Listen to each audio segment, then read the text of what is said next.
The man sentenced to life imprisonment wanted to see the alien girl one last time. Marcus Hale woke up to the sound of the lights arguing with each other. They always did this at shift change, flickering as if debating whether existence was worth the power consumption. Marcus voted no and rolled onto his side, which the bed immediately logged as suspicious behavior. A calm voice informed him that rolling was discouraged. He thanked the voice for its concern and asked if it had ever tried not rolling for 27 years. The voice said it was not authorized to discuss feelings. Breakfast arrived through the slot with the enthusiasm of a legal obligation. The paste was labeled Nutrient Variant C, which Marcus suspected meant we gave up. He ate it anyway, because hunger had never respected dignity. Across the cell, the wall pulsed once, projecting the daily message reminding him that his sentence was life. Capital L, no appeals, no loopholes, no dramatic last-minute revelations. He waved at the message. It did not wave back. He had once repaired navigation arrays, while joking about getting lost on purpose, just to see if the universe would notice. Now his job was counting the seconds between automated announcements. He was very good at it. The AI warden had congratulated him once, then fined him for sarcasm when he asked if there was a certificate. When the guard drones hovered past, Marcus saluted them with 2 fingers and an exaggerated sense of patriotism. One drone paused, recalculated, and issued a warning about mockery. Marcus apologized and said he was practicing respect for future employment opportunities. The drone logged this as unlikely. Time behaved strangely in orbit. It stretched, folded, occasionally tripped over itself. Marcus filled it with memories he pretended were harmless. The first time he met her, he had been holding a tool he didn't need, pretending to fix something that wasn't broken. She had watched him for a long time before asking why humans repaired things that still worked. He told her it made them feel useful. She considered that, and said her people felt useful when they listened. He told her humans mostly listened while waiting to speak. She laughed, a sound that confused 3 translation algorithms and delighted him more than it should have. That memory earned him a minor infraction for elevated heart rate. The prison announced midday recreation, which meant Marcus was allowed to stand in a slightly different place. He took the opportunity to stretch and tell the camera that the new view was breathtaking. The camera zoomed in on his face, presumably to check for breathing. He asked if it liked what it saw. It did not respond, which Marcus took as restraint. Later, during mandatory reflection hour, he submitted a request. The system asked him to clarify. He typed slowly, because rushing felt disrespectful to the moment. One final meeting. The name triggered a delay long enough for him to age another year. The system eventually responded with a message so neutral it felt personal. Request under review. Please refrain from hope. He laughed quietly, because hope had always been terrible at following rules. The cell dimmed for night cycle, though night was a courtesy rather than a reality. Marcus lay back and addressed the ceiling. He told it that if this was really it, then it had been a strange life, not the heroic kind, but the kind that tripped into meaning by accident. He told it that he would do it again, even knowing how it ended. The ceiling recorded none of this, which felt appropriate. As he drifted toward sleep, the lights stopped arguing. Somewhere beyond the glass and protocols and sentences, the universe continued whatever it did when no one was watching. Marcus smiled to himself, already rehearsing what he might say if the system surprised him for once. He decided on something simple. He decided on the truth. The riot began the way most disasters did, with a misunderstanding, an announcement nobody listened to, and a man dropping a tray of sent noodles at precisely the wrong moment. Marcus had been recalibrating a coolant relay that absolutely did not need recalibrating when the station lights went red, and the calm emergency voice informed everyone that panic was discouraged. Panic, as usual, took that as a challenge. He heard shouting before he understood the words. He heard metal striking metal, the sharp hiss of energy barriers snapping into place, the sound of boots running with purpose instead of paperwork. Someone yelled something about memory theft. Someone else yelled something about revenge. Marcus yelled that everyone should maybe try yelling a little quieter. No one listened, which was consistent with his entire career. He found her near the observation ring, standing very still, long ears angled back in a way that meant she was processing too much at once. Her translator flickered, cycling through human threat languages like it was window shopping. She looked at him and said his name carefully, as if it might break. He told her that was his face. Yes, same one. Sorry about the circumstances. She asked if humans always express danger through chaos. He said only when bored. The first projectile shattered against the bulkhead behind them. Marcus did not think. Thinking had never been his strongest defense mechanism. He grabbed her wrist and ran, apologizing the entire time for the lack of elegance. She moved faster than he expected, matching his pace, her grip steady, her breathing controlled. She asked where they were going. He said away, which was technically accurate. They ducked into a maintenance corridor that smelled like overheated ambition. The door sealed behind them, the lock protesting before complying. Marcus leaned against the wall, hands on his knees, laughing because his body didn't know what else to do. She watched him with wide eyes and asked if this was a coping ritual. He said yes. Humans laughed, so they didn't scream. She considered that and said screaming sounded more efficient. Through the thin walls, the station shook. Security drones barked orders. Someone somewhere set off an alarm that sounded like a wounded animal with a law degree. Marcus peeked at the access panel and groaned. The corridor was a dead end. He told her this was the part where humans improvised. She asked if improvisation was a formal discipline. He said only in disasters. He pried open a floor panel and revealed a crawl space barely large enough for dignity. He gestured grandly. She stared, then crouched without complaint, folding herself into the space with surprising grace. Before following, Marcus paused, realizing how absurd it was that this was happening because he had once decided to be decent on a slow shift. He slid in after her, sealing the panel just as footsteps thundered past. In the dark, their breaths synchronized without discussion. She whispered that her people had observed humans for decades, but never understood why they endangered themselves for strangers. Marcus whispered back that humans were bad at recognizing strangers once they learned a name. She was quiet for a long moment. Then she said his name again, softer, as if testing a theory. They waited. Time stretched. The crawl space vibrated with distant violence. Marcus cracked a joke about hazard pay. She asked what that was. He said it was an imaginary reward for surviving things you shouldn't have. She said humans were very imaginative. He agreed proudly. When the noise finally faded, he knew it was over in the way survivors always did, by the sudden return of boredom. He helped her out, brushing grime off his sleeves, already rehearsing explanations to security that would not help him at all. She touched his arm, her fingers warm, steady.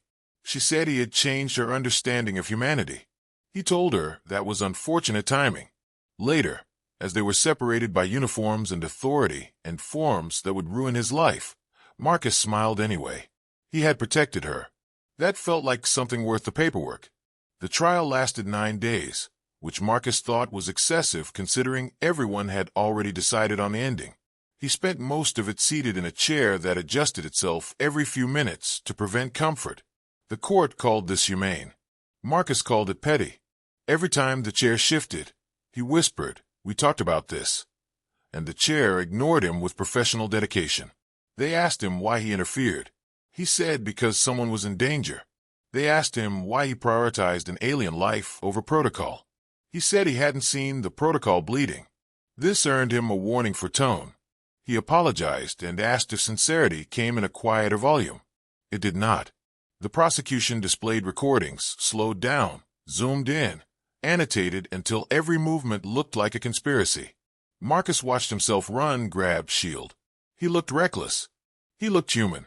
The prosecutor asked if he regretted his actions.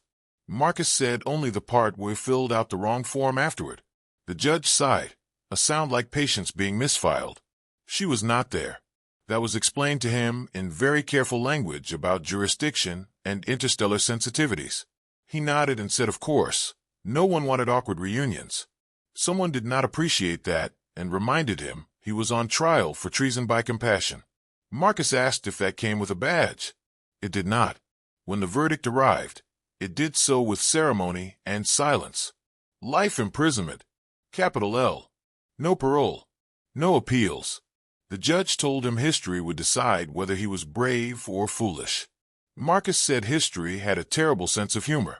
This earned him another warning, which he collected like souvenirs. Prison was efficient.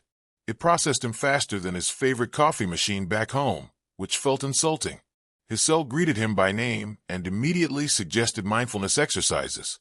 Marcus suggested it mind its own business. The cell logged this as resistance and dimmed the lights slightly. They would get along famously. Days turned into units. Units turned into a vague sense of continuity.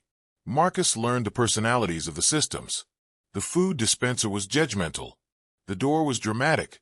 The AI warden had the tone of someone who had never been wrong and never been invited anywhere. Marcus narrated his days out loud just to irritate it. The AI asked him to stop anthropomorphizing the facility. He asked it to stop acting like it enjoyed this. Sometimes he thought about her. He wondered what she told her people. He imagined her trying to explain humans, stumbling over words like hero and idiot because the overlap was significant. He hoped she was laughing. He hoped she had learned the joke about hazard pay. He survived by routine and rebellion in very small doses. He counted steps. He counted breaths. He counted the number of times the AI said, "for your own good," and imagined charging it for cliches. On bad days, he argued with the walls. On good days, the walls argued back through maintenance alerts, which felt social. Years passed, or something like them. Marcus aged into the sentence, without ceremony. His reflection became someone he recognized, mostly by voice. He learned how to be still without disappearing. He learned that memory could be both a weapon and a shelter. One cycle, during reflection hour, the system paused longer than usual. Marcus waited, heart thudding despite his best efforts to appear unimpressed. A message appeared. Velothi diplomatic activity detected. No further information available. Marcus laughed, a sharp sound in a quiet room. He told the system that was very funny and asked if it did stand up on weekends. That night, he dreamed without images, only impressions. Long ears angled toward a crowded universe. A voice saying his name not as a label, but as a choice. He woke smiling, which the bed immediately flagged as abnormal. Marcus thanked it for noticing and closed his eyes again, holding on to the feeling. Somewhere beyond the prison's careful systems, consequences were still unfolding. Marcus did not know this yet. He only knew that he would endure. He always had. The notice arrived on a day Marcus had already labeled disappointing, which meant it arrived with flair. The wall blinked twice, cleared its throat through the speaker, and informed him that his final request had been approved. Marcus stared at the words long enough to suspect a trick. He asked if this was simulation designed to study false hope. The system replied that sarcasm would not be processed at this time. He accepted this as confirmation. Preparation for the meeting began immediately, which in prison terms meant a checklist of inconveniences. He was scanned, rescanned, and politely accused of carrying contraband thoughts. He surrendered his standard-issue spoon, which he had named Gerald, and wished it well. The guard drone paused, perhaps considering mercy, then confiscated the spoon anyway. Marcus told it Gerald would remember this. The drone logged a potential threat and moved on. They escorted him through corridors he had never been allowed to see. Corridors that smelled like importance and fresh policy. The AI warden briefed him on acceptable behavior. No sudden movements. No attempts at physical contact. No sharing of classified information. Marcus asked if jokes were allowed. The AI said humor was discouraged. Marcus said then this would be difficult for everyone. The waiting room had chairs designed to inspire reflection through discomfort. Marcus reflected on how much effort went into making things worse. He practiced breathing exercises until the system congratulated him for compliance. He told it not to get used to it. It said it wouldn't. When the door finally opened, it did so quietly, as if aware of the moment's weight and unwilling to add sound effects. She stood on the other side of the energy glass, exactly where the universe had put her. Her long ears curved back, still, attentive, listening to everything he wasn't saying yet. Her eyes found his and held, and for a moment the years rearranged themselves into something manageable. She smiled first. Marcus felt absurdly grateful for that. He lifted a hand in a half wave, then remembered the rules and lowered it again. "Hi," he said, which felt insufficient but honest. She replied with his name, the way she always did, careful and deliberate, as if choosing it again. They talked about unimportant things at first, because important things needed warming up. She asked if prison food was as bad as the report suggested. He said worse, but it built character and questionable muscle mass. She told him her people had debated whether humans survived on spite alone. He said it was a renewable resource. Silence settled between them, not awkward, just full. She told him she had changed. He said he hoped so, because stagnation was a crime where he came from. She laughed, softer now, and said he was still impossible. He took that as a compliment. She spoke of councils and arguments and the difficulty of translating compassion into policy. He spoke of days measured in routines and the art of not losing yourself when everything tried. He told her he was okay, which was mostly true. She told him she was listening, which was entirely true. Time warned them it was running out. Marcus felt the pressure rise and deflated it with a joke about dramatic countdowns. She leaned closer to the glass, ears angled forward now, focused. He did the same, mirroring without thinking. "I came to remember who I was," he said quietly, because the words didn't need volume. She closed her eyes for a moment, then opened them with something like resolve. The lights dimmed slightly, as if the station itself was eavesdropping. When they were led away from each other, Marcus didn't feel the usual loss. He felt momentum. He smiled all the way back to his cell. The bed flagged it again. He told it some things were worth the paperwork. After the meeting, the prison behaved differently, which Marcus noticed because prisons were terrible at subtlety. The lights flickered less. The announcements softened their tone by a statistically insignificant margin. Even the AI warden paused before issuing corrections, like someone reconsidering a long-held grudge. Marcus asked if it was feeling all right. The AI said system updates were in progress. Marcus said he hoped it liked its new personality. The AI said humor was still discouraged, but the delay before that sentence felt almost shy. Weeks passed, or maybe it was months. Time had started acting coy. Marcus returned to routine, but the routine no longer felt like a wall. It felt like a hallway. He still ate the paste. He still argued with furniture, but something had shifted, and the prison seemed to know it before he did. One cycle, during mandatory news exposure, the wall displayed a segment about interstellar legal reform. The Velothi were mentioned. Marcus pretended not to care, which fooled no one. The broadcast spoke about reinterpretations of treason statutes, about compassion being reclassified as a mitigating factor rather than a threat. Marcus applauded politely until the system told him to stop encouraging political thought. Then came the second notice. This one did not clear its throat. It simply appeared. Sentence under review. Marcus stared at it, then lay down on the floor in case gravity decided to leave him too. He laughed a long, surprised sound, and told the wall he accepted this apology on behalf of the universe. The wall did not respond, but it did not find him either. The hearing was shorter than the trial. No chair tricks. No dramatics. A panel spoke about precedent in diplomacy and the long-term consequences of punishing empathy too efficiently. Marcus listened, nodded, cracked exactly one joke about hazard pay, and stopped when asked nicely. When they told him his sentence was commuted, he thanked them for their flexibility and asked where one applied for a life after prison. No one laughed, but someone smiled. Release was anticlimactic. He was given clothes that didn't know him yet, and a data slate full of instructions on how to exist again. The exit door opened.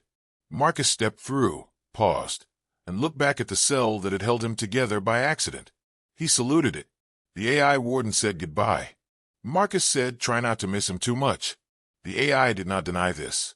She was waiting beyond the station's formalities, not behind glass this time, not surrounded by rules that pretended to be physics. She said his name. He said hers, and they both laughed at how strange and ordinary that felt. Her long ears angled toward him, listening not for danger now, but for continuity. They walked together, which felt revolutionary. She told him what she had done, how she had argued and insisted, and refused to be quiet. He told her he had survived mostly out of stubbornness and spite. In that order. She said humans were exhausting. He said Velothi were patient to a fault. They agreed this was why it worked. Later, much later, Marcus found himself repairing something that actually needed fixing, joking with people who didn't report him for it, living inside a future that had once seemed theoretical. He thought often about who he had been and who he was now, and realized the difference was smaller than he expected. He had always chosen to listen. He had just learned that sometimes the universe listened back. On a quiet evening, watching stars rearrange themselves through faster-than-light windows, Marcus smiled without being flagged for it. He felt complete, not because everything was perfect, but because it was his again. And somewhere nearby, long ears tilted toward the sound of his laughter, the future leaned in, curious. The end.